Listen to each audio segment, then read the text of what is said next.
ऐश्वर्या ने केस बताया कि हस्बैंड ने रिजाइन कर दिया और कंपनी बंगलो था, सो इसमें से किस क्लॉज में वो आ सकता है या किसी में नहीं आ सकता है? बिल्कुल आ सकता है कि वो किसमें? कहीं पे भी, चाहे वो अब उसकी ऑफिस की तरफ से उसको दिया गया है, या वो जॉइंट फैमिली की तरफ से उसको मिला है, या वो रेंट पे रह रहा है, अगर वो टेनेंट है, वो किसी भी तरीके की जगह पे अगर वो उस शेयर्ड हाउस होल्ड में वो दो लोग रह रहे हैं, दो पार्टीज रह रहे हैं, तो उस पर्टिकुलर प्लेस को, उस पर्टिकुलर प्रेमाइसेस को आप शेयर्ड हाउस होल्ड ही कंसीडर करेंगे.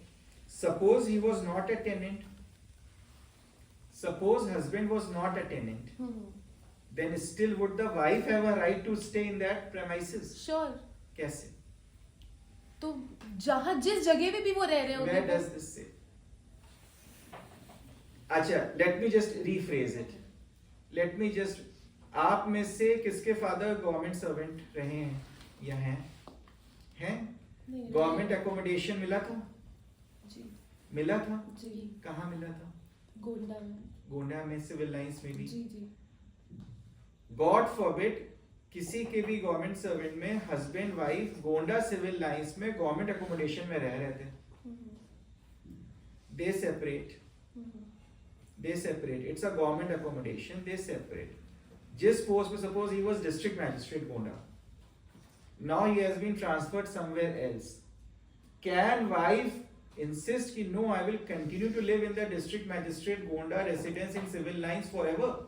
No, there is alternative accommodation is there in. No, only that answer. No, she cannot say that. Suppose President of India, husband wife part, and the wife says कि I am emotionally connected to the president's house. Can I continue to live? No. This was the problem with the company bungalow. So she wanted to stay in that bungalow. She is still staying. That's fair enough. Okay. But the thing is कि the enactment Clause doesn't take care of allow. this situation. Yes. This is what आपके career में आएंगे ऐसे cases, इसलिए बता रहा. I don't do cases for husbands. I do it only for wife and children. But if I do it for a husband, my situation contingent is कि please reconcile. Take all responsibility of your children and wife, only then I'll be doing it.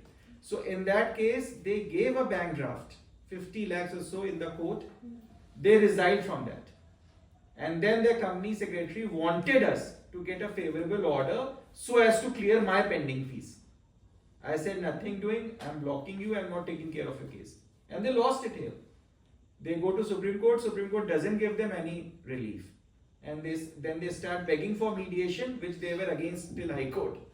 Now they are going into mediation. There's a stricture against the husband. So we are sharing real experiences with you.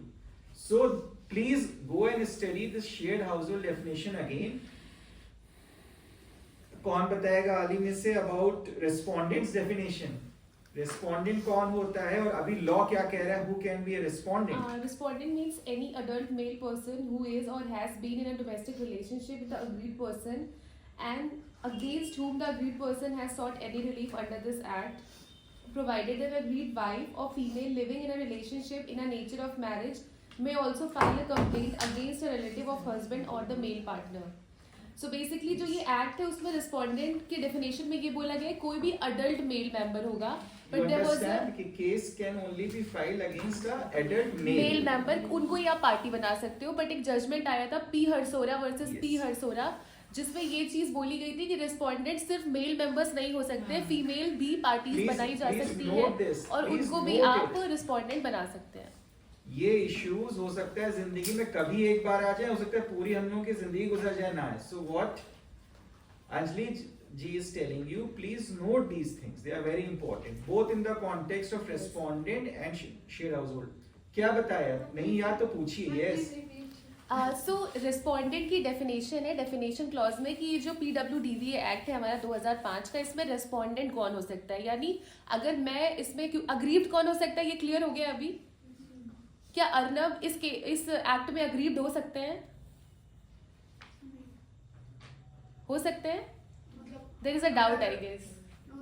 If it is being done by a parent or something, anybody can be aggrieved. Who is an aggrieved? Aggrieved की definition देखिए आप. First come to the aggrieved definition.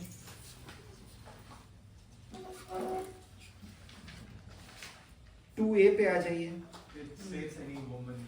Yes. It states any तो is this gender neutral or specific? तो act का नाम जब भी हम कोई लॉ पढ़ रहे होते हैं सबसे इम्पोर्टेंट है, जैसे आपकी बेयर एक्ट है उसमें सबसे पहले ऊपर देखिए एक्ट के नाम में विमेन लिखा हुआ है, तो इसका मतलब ये सिर्फ और सिर्फ इसमें जो अग्रीड हो सकता है वो कौन हो सकता है, विमेन्स हो सकती हैं। अब जो हम डिस्कस कर रहे हैं वो है हमारा रिस्पोंडेंट, कि इसमें रिस्पोंडेंट कौन हो सकता है। तो जो डेफिनेशन 2Q में दी गई थी रिस्पोंडेंट, यानी अगर मैं अग्रीड हूँ तो मैं किसके खिलाफ कंप्लेन कर सकती हूँ, किसके खिलाफ मैं एप्लीकेशन फाइल कर सकती हूँ इस एक्ट में। तो जो एक्ट में दिया हुआ है वो ये कोई अडल्ट मेल पर्सन होना चाहिए, जो एक्ट में दिया हुआ था। लेकिन इसके बाद एक जजमेंट आया जिसका नाम था P Harsora versus P Harsora, Please जिसमें note this down. Just give them 1 minute. P, are you getting it? P Harsora versus P Harsora. हाँ. Can anybody just Google it and give them the citation? Yeah.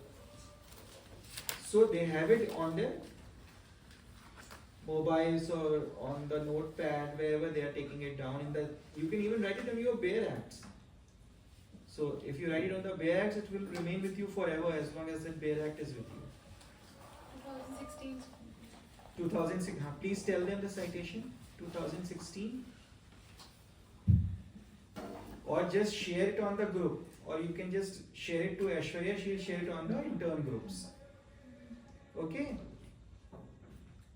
So what was held in P. Harsora? इसमें ये बोला गया है कि respondent जो है वो हम सिर्फ अडल्ट मेल पर्सन तक रिस्ट्रिक्ट नहीं कर सकते। ऐसे मान लीजिए कि अगर मेरी मदर इन लॉ मेरे साथ वायलेंस कर रही है, या मेरी मदर मेरे साथ वायलेंस कर रही है, या मेरी सिस्टर कर रही है, या मेरे सिस्टर इन लॉ कर रही है, तो फिर मैं उनको कैसे पार्टीज बना सकती हूँ, मैं उनके खिलाफ कैसे कंप्लेन कर सकती हूँ, मैं उनके खिलाफ कैसे एप्लीकेशन डाल सकती हूँ इस केस में। तो हम फीमेल को अलग नहीं कर सकते हैं कि हम सिर्फ मेल के लिए ही, मतलब कहने का बेसिकली सुप्रीम कोर्ट का जो इंटेंशन था, इंटरप्रिटेशन, वो आप ऐसे समझिए कि अगर ये कानून सिर्फ महिलाओं के लिए है तो हम ये नहीं समझ सकते कि इसमें जो ऑपोजिट पार्टी होंगे वो सिर्फ मेल होंगे। जरूरी नहीं है कि मेल की तरफ से ही वायलेंस किया गया हो सकता है मेरी सास मेरे साथ वायलेंस कर रही हो सकता है मेरी माँ मेरे साथ वायलेंस कर रही हो, मेरी सिस्टर कर रही हो, मेरी सिस्टर इन लॉ कर रही हो, कोई भी कर सकता है। तो इसलिए फीमेल्स को भी पार्टीज इसमें हम बना सकते हैं। ये इस जजमेंट के बाद से हेल्ड हुआ था। अच्छा, बिफोर आई रिक्वेस्ट कोमल, आप जरा सा इसमें देखिए कि अब ये पूरी सिविल स्टैट्यूट चल रही है, इसमें